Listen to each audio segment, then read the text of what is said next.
Have you ever found yourself at a dinner table, unsure whether to order the expensive dish? Have you hesitated to send a gift, worrying it may come across as presumptuous?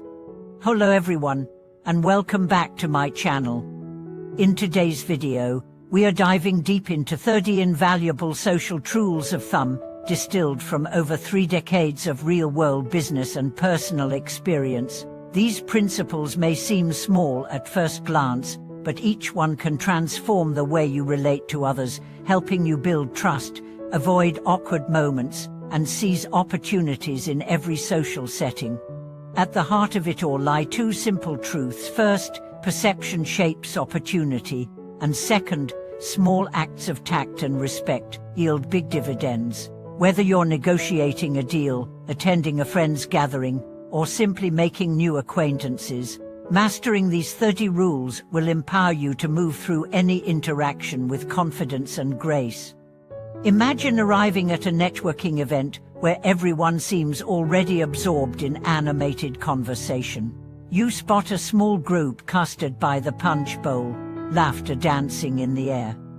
You take a breath and remind yourself to first observe the rhythm of the room, who's speaking, who's listening, what tone they use. You lean against a nearby pillar, nodding as you absorb the cadence of voices. After a minute, you notice that one woman consistently checks her watch between sentences, hinting she's pressed for time. You smile, catch her eye, and with a friendly nod say, "It seems you've got somewhere to be. I'll keep this quick. I'm Alex, and I'd love to hear your take on the latest shift in our industry." Instantly, she relaxes, appreciating your thoughtfulness. By taking that silent moment to observe before jumping in, you demonstrated respect for her time and tuned your approach to her unspoken signal. Later that afternoon, you encounter an old colleague who's just been promoted. Instead of blurting out, "Congratulations on the promotion," you pause, recall the long hours and challenges they overcame, and say, "I've been following your journey from those late-night client calls to this moment. What an incredible ascent." Your remark shows you remember their struggles, not merely the outcome, and deepens your connection. Similarly, when you're at a friend's birthday dinner and you notice the host fidgeting as they apologize repeatedly for the homemade cake, it's better to redirect attention. You might lean forward and share a fond memory of the 2 of you baking together last Christmas. By focusing on shared history rather than the host's self-consciousness, you uplift the mood and validate their efforts without drawing more attention to their insecurity. In another scenario, you're invited to a high-stakes client lunch at an upscale bistro. The waiter offers the chef's special, a rich and familiar dish. Rather than making a fuss, you smile and say, "I trust your recommendation. I have the special." Your willingness to follow the lead of someone whose expertise you respect not only strengthens the interaction, but plants a seed of good. The waiter will remember your graciousness, and the client will notice your adaptability. When a family friend insists on paying for coffee, even though it's your turn, you don't abruptly refuse. Instead, you gently hand back the bill after saying, "It's my pleasure, I handle this one, and next time you treat me." By framing it as a reciprocal gesture rather than a protest, you honor their generosity while asserting your own. These small moments all share a secret. People feel most at ease when you tune into their unspoken needs and adjust accordingly. They want to be seen, valued, and heard.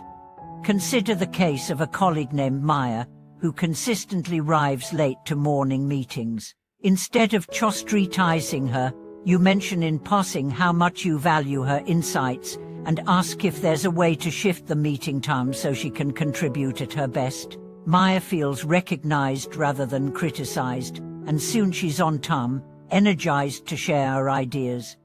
Or recall the time you joined a volunteer project where many tasks were already underway.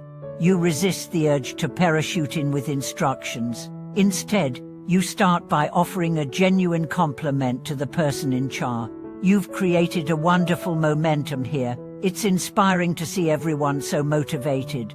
That simple acknowledgement sets a cooperative tone, and before long, you're invited to take the lead on an important subtask, elevating your role through empathy rather than assertion. Then there was the business dinner, where the CEO began recounting a past failure, looking uncharacteristically somber. Rather than changing the subject, you lean in and say, "Thank you for sharing that it takes courage to speak about setbacks. I'd love to hear how you turned that experience into a turning point." Your validation not only deepens the conversation, but positions you as someone who appreciates honesty and resilience. In social settings, if someone brags excessively, name-dropping famous clients or listing their accomplishments, you can steer the dialogue toward their interests by asking, "That's impressive. What inspired you to pursue that path?" But by expressing curiosity, you deflate the air of self-importance and invite a more personal, meaningful exchange. Imagine a quiet team member who rarely speaks up. You notice her glancing at her notes and hesitating. You gently ask, "What did you think of the proposal? I value your perspective." That simple invitation often draws out insights that would otherwise remain unheard, and it makes her feel genuinely included. At a celebratory gathering, you see the host looking drained despite the applause. Rather than ignoring their exhaustion, you quietly offer, "You've brought so many of us together tonight, thank you. Let me take care of the dishes so you can rest." Your thoughtful action speaks volumes louder than any toast. Even when sharing your own stories, remember to keep the spotlight balanced. If you sense the group's interest waning, you wrap up your anecdote and turn back to someone else. "That reminds me of your adventure in Bali. How did that trip shape your outlook?"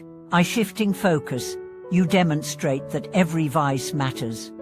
When disagreements arise, choose your words carefully. Instead of flatly declaring, "You're wrong," try, "That's an interesting point. Here's another way to look at it." This softer phrasing preserves dignity on both sides and keeps the dialogue constructive. All these moments, woven together, reveal the underlying choreography of social gray. Observe first, then adapt. Validate feelings, honor time, and celebrate others. Over years of practice, these small habits accumulate into an intuitive sense for what to say, when to speak, and how to make everyone in the room feel like they belong. As you continue to integrate these approaches, notice how the atmosphere shifts. Doors open, conversations flow effortlessly, and relationships deepen. You'll find that navigating any complex social situation becomes less about remembering rigid rules and more about trusting your own instincts, refined by stories like these and guided by a genuine desire to connect.